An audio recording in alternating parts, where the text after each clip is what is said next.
만약에 여러분들이 이제 이 땅에서 살아갈 시간이 정말 얼마 남지 않았다. 그래서 딱 몇 마디 정도만 이제는 우리 자녀들, 내가 떠나가고 홀로 남겨질 우리 자녀들에게 마지막으로 어떤 이야기를 해야 된다라고 가정을 한다면 여러분은 어떤 이야기를 그 홀로 남겨질 자녀들에게 해주시겠습니까? 일단 통장 비밀번호 얼른 알려줘야죠. 그 모르면 뭐 또 막 난리 나니까. 그리고 그 이제 유언장 써놨으니 변호사랑 상의해라. 뭐 이런 얘기도 해야 되겠죠, 그죠? 근데 정말로 우리 자녀들이 홀로 세상에 남아서 살아간다라고 할 때 어찌 보면 반드시 알아야 될 것, 가장 중요하게 여겨야 될 것, 그래서 너의 삶을 통해 이런 삶을 살았으면 좋겠어라고 하는 그 이야기들. 사실 여러분 이거 이야기해 주려고 하지 않을까요? 우리가 요한복음 13장부터 17장은 예수님의 고별 설교라고 몇 번 이야기 드렸습니다. 다시 말해서 예수님께서 이제 그 제자들을 떠나시기 직전에 이 땅에 홀로 남겨지게 될 그 제자들에게 마지막으로 가장 해주고 싶었던 이야기, 또 가장 중요한 이야기, 또 주님이 제자들을 얼마나 사랑하시고 아끼셨는가에 대한 그러한 표현들이 기록되어 있다라고 할 수 있어요. 자, 그리고 주님이 이 13장부터 17장에서 매우 중요하게 말씀하시는 내용 중에 하나가 뭐냐면 그게 바로 성령 하나님에 대한 이야기입니다. 그래서 오늘 본문도요, 이 성령 하나님과 연결해서 생각할 때 이 말씀의 의미가 무엇인지를 우리가 바르게 알 수가 있습니다. 자, 홀로서기, 이제 부모를 떠나서 홀로 살아가는 것이죠. 아마 여러분도 다 인생에서 한 번씩은 이 홀로서기라는 것을 경험해 보셨을 거예요. 뭐 대학을 가기 위해서 부모님을 떠나 뭐 이제 대학을 간다거나, 그죠? 아니면 이제 사회 초년생, 이제 취직을 하셔서 직장 생활을 하기 위해 부모님을 떠나서 홀로 또 그 직장 쪽에 있는 곳으로 가신다던가, 아마 이러한.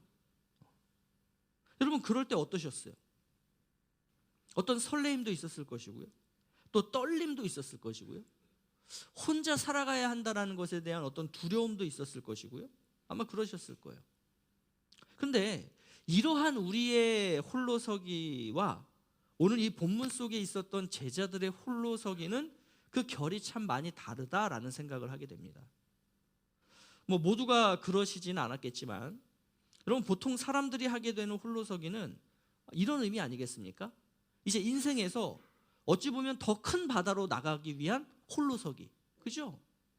그러다 보니 이 홀로서기는 뭔가 이렇게 소망이 있고 희망이 있고, 그래서 내가 나가서 열심히 잘 살면 나에게 더 크고 좋은 것들이 주어지게 되는 그런 의미에서의 홀로서기였다면요, 이 제자들의 홀로서기는 절망이 기다리고 있는 그러한 홀로서기였을 거예요. 자, 이유와 목적이 무엇이었든 간에 이 제자들에게 있어서 주님이라는 분은 인생의 모든 것을 포기하고 잡았던, 어찌 보면 인생의 전부였던 분이에요. 그렇죠? 예수님께서 처음 제자들을 부르셨을 때 어떻게 해요? 그 생업의 현장, 본인들이 정말 이렇게 가장 중요하게 여기는 먹고 살기 위한 도구, 이걸 다 버려두고 주님을 따랐잖아요. 그런데 인생의 전부인 그 주님이 얘들아 이제 나 떠난다, 이제 너희들 혼자 잘 살아야 된다, 이러시는 거예요. 그러니 이게 얼마나 황당하기도 하고, 또 정말 주님이 떠나신다면 우리는 어떻게 살지라고 하는 것이 이 얼마나 이 두려움과 또 어찌 보면은 그 혼란을 가져다 주었겠습니까? 오늘날 우리가 이 땅을 살아갈 때 우리도 이 제자들처럼 종종 이렇게 홀로 남겨졌다는 어떤 고독함, 어떤 외로움, 또는 두려움, 패닉, 이런 거에 휩싸일 때가 있죠. 가족들이 없는 것이 아니에요. 같은 공간에 가족들도 있고요, 또 나를 좀 알아주고 나에게 동의해주는, 이렇게 친하게 지내는 친구들도 있어요. 그렇지만 내가 처해 있는 지금의 어떤 상황이나 어떤 형편이 나를 굉장히 극심한 외로움 가운데로 몰고 갈 때가 있지 않습니까? 어떤 사업의 실패라던가 경제적인 어려움, 또 내가 도저히 지금 어디로 가야 되는지 모르겠는 그러한 상황들, 어떤 정신적인 문제가 있어서 이걸 내가 이성적으로 내 감정을 컨트롤 해보려고 시도하지만 도저히 되지 않는 어떤 그런 상태들, 나에게는 굉장히 힘들고 어려운 것인데 이것을 다른 누군가에게는 정말 나눌 수 없는 그러한 상황일 때, 여러분 홀로 있다라고 느껴지지 않으십니까? 그럴 때 여러분은 어떻게 하시나요? 주님은 그런 상황에 있게 될 제자들에게, 또 그런 상황에 있는 오늘날 주님의 제자들에게 이렇게 말씀해 주시는 거예요. 자, 우리 1절 말씀 다시 한번 볼까요? 자, 다 함께 시작. 너희는 마음에 근심하지 말라. 하나님을 믿으니 또 나를 믿으라. 너희는 마음에 근심하지 말라. 나를 믿으라. 너무 좋은 말씀이죠. 근데 여기서 의문이 생겨요. 아니, 주님 떠나실 거라면서요. 아니, 떠나셔서 나 혼자 있을 텐데 도대체 뭘 믿으라는 겁니까, 주님? 이런 어떤 반항이 생기기도 하고 반문이 생기게 되는 거죠. 그래서 주님이 말씀해 주시는 거예요. 자, 2절 3절입니다. 다시 한번 또 보겠습니다. 자, 시작. 내가 너희를 위하여 거처를 예비하러 가노니 가서 너희를 위하여 거처를 예비하면 내가 다시 와서 너희를 내게로 영접하여 나 있는 곳에 너희도 있게 하리라. 자, 여기서 주님은 두 가지를 믿으라는 거예요. 두 가지.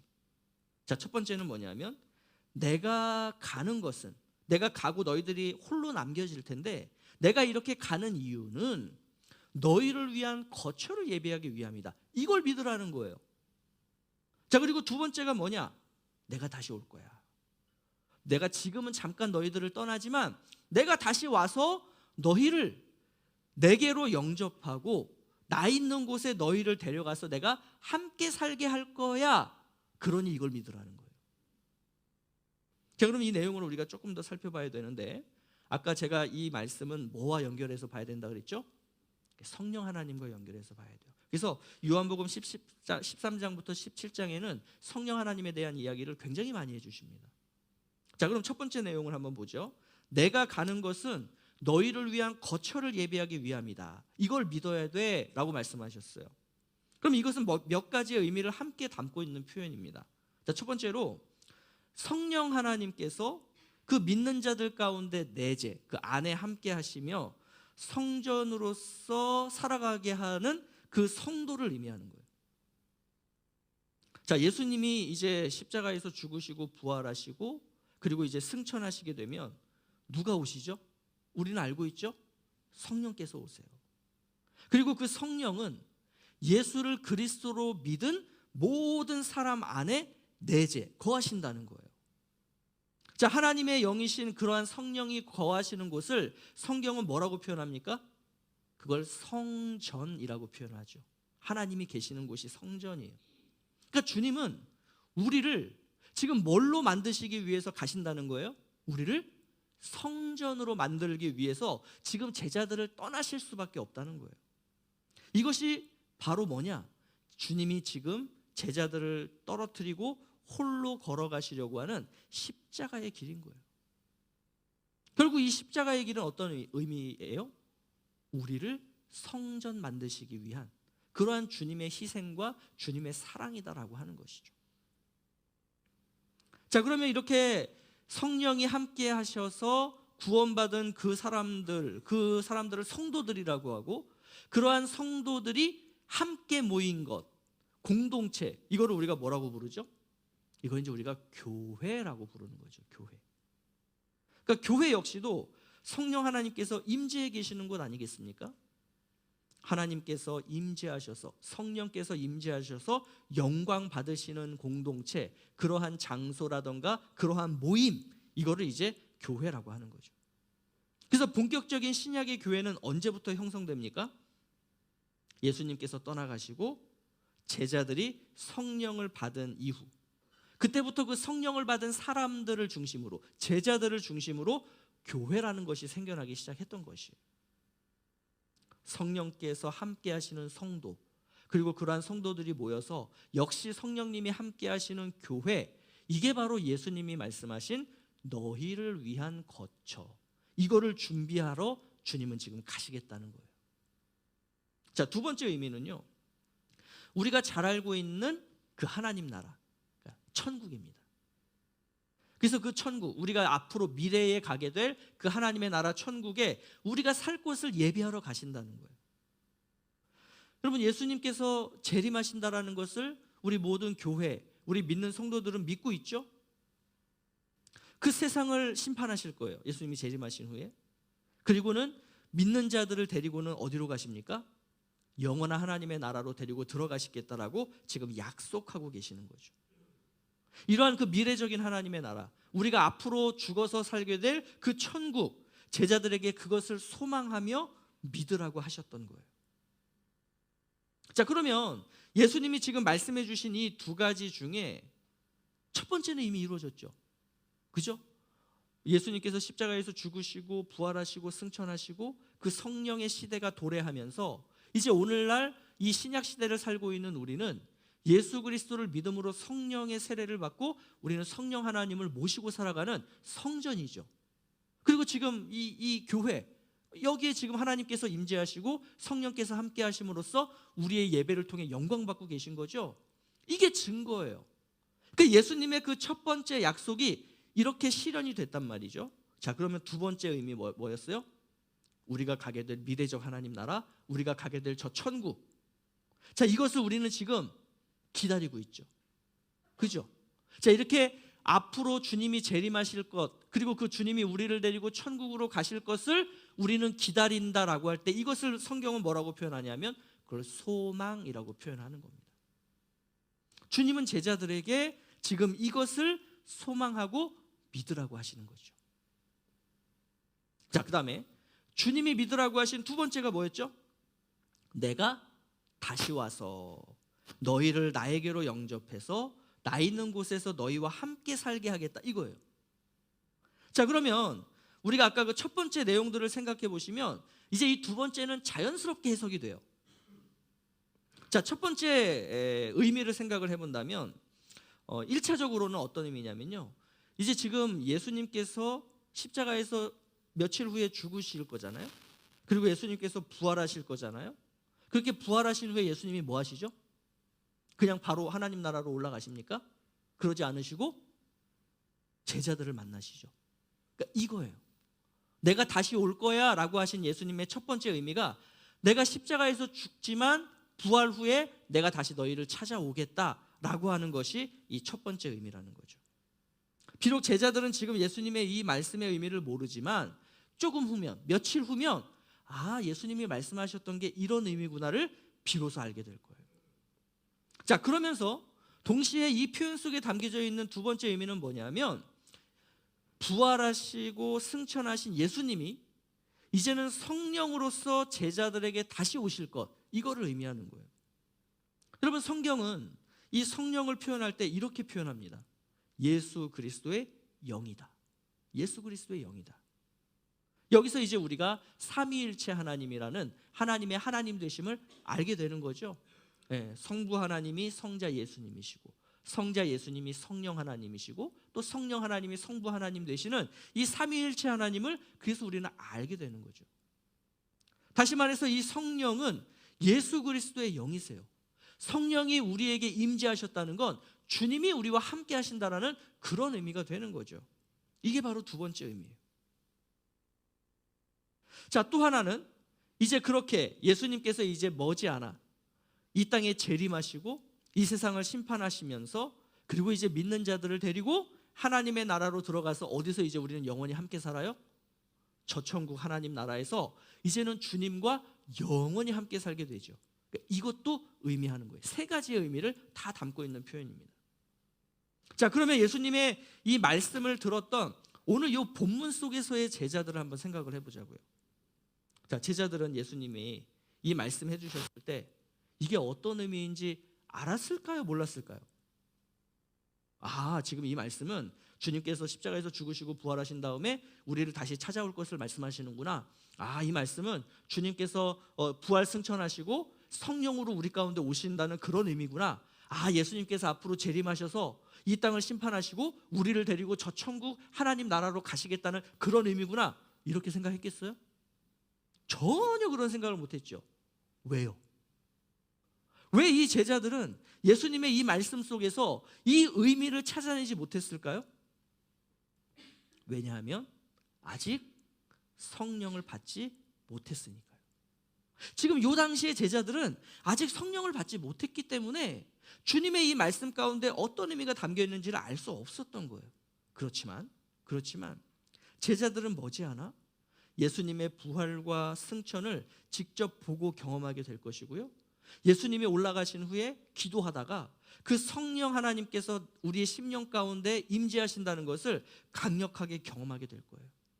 그때가 되면 비로소 이 말씀이 어떤 의미인가를 이해하게 될 것입니다. 그랬기 때문에 당시 이 제자들 중에 한 명이었던 사도 요한도 이 당시에는 몰랐지만 나중에 성령 받고 예수님의 이 말씀이 이 뜻이었구나 라고 해서 지금 뭘 기록한 거예요? 요한복음이라는 이 책을 기록해 놓을 수 있었던 거죠. 자, 그런데 주님의 이러한 말씀을 대하는 또 다른 부류가 있어요. 이 제자들은 아직 성령을 받지 못한 그러한 사람들이지만 오늘날 또 다른 한 부류가 뭐냐 하면 사도 요한이 이렇게 요한복음을 기록을 해서 자, 이걸 한번 읽어보실래요? 하고 주고자 했던 부류. 여러분, 그 부류가 누구겠어요? 그게 누구겠어요? 바로 예수님의 십자가의 죽으심과 부활을 직접 목격하진 못했지만 사도들로부터 그 이야기를 들었고 그래서 그것을 믿었고 예수님이 나의 그리스도시라는 것을 시인하자 성령을 선물로 받았던 성도들, 그리고 그들과 똑같은 입장에 있는 바로 오늘날 우리들인 거죠. 여러분, 그러면 당시 이 본문 속에 있던 제자들과 오늘 우리는 뭐가 다를까요?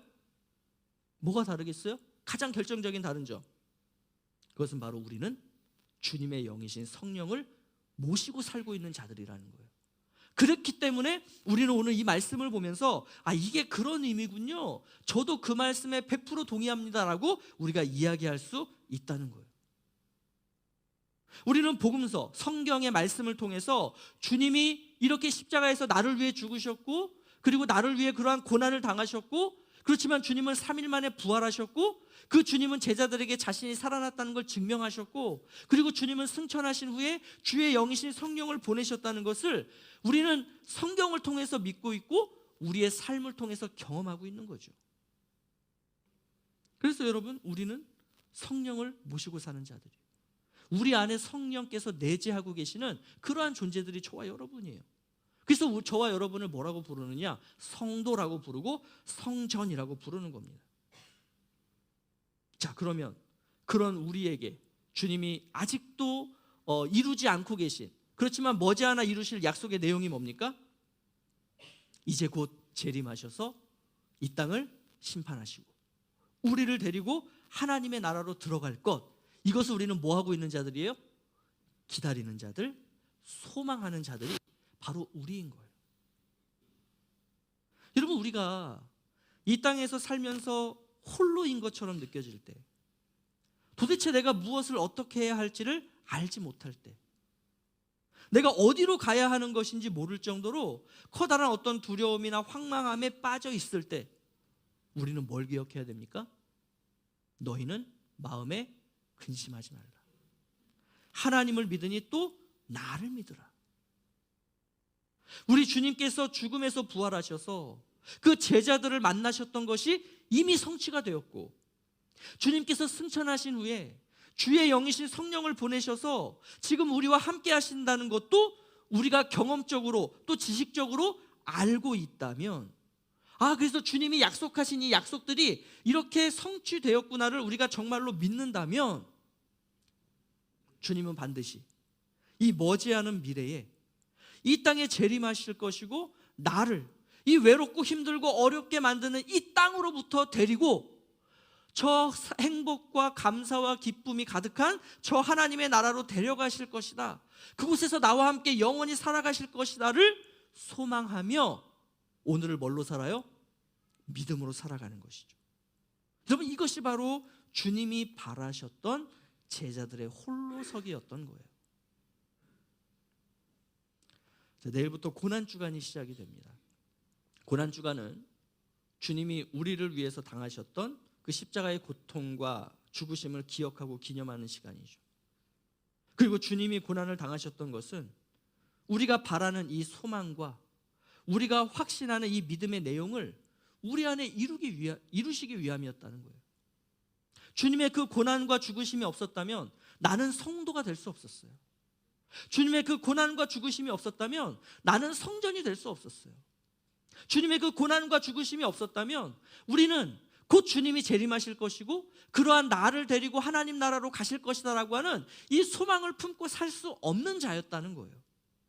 그런데 주님이 잠시 홀로 우리를 남겨두고 떠나신 것 같지만 약속하신 대로 다시 오셔서 그 제자들과 함께 하셨던 것처럼 오늘 우리가 이 땅에서 살아가다 보면 수많은 외로움, 또 혼자 있다라고 하는 그 어떤 절망감 이런 속에 있을 때 그때 지금 내 옆에 누가 계시다고요? 성령이. 내 안에 누가 계시다고요? 주의 영이신 성령이 계시다는 거예요. 그래서 엄밀히 얘기하면 당시의 제자들은 홀로 남겨졌어요. 진짜로. 그렇지만 오늘 우리는 어때요? 절대 홀로 남겨진 자들이 아니라는 거예요.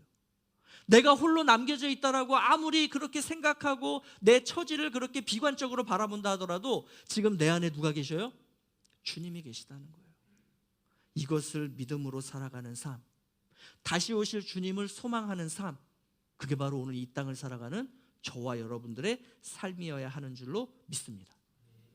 아무쪼록 성령께서 우리와 함께 하도록 만들겠다라는 이 약속을 지키셨던 주님께서 역시 약속하신 대로 내가 곧 다시 올 거야 라고 하신 그 주님이 곧 다시 오셔서 우리를 데리고 하나님 나라로 가실 것을 소망하며 힘들고 어렵고 또 고통스러운 이 외로운 이 땅에서의 삶을 넉넉하게 믿음으로 승리하는 삶을 살아가시는 우리 모든 성도님들 되시기를 예수 그리스도의 이름으로 축복합니다.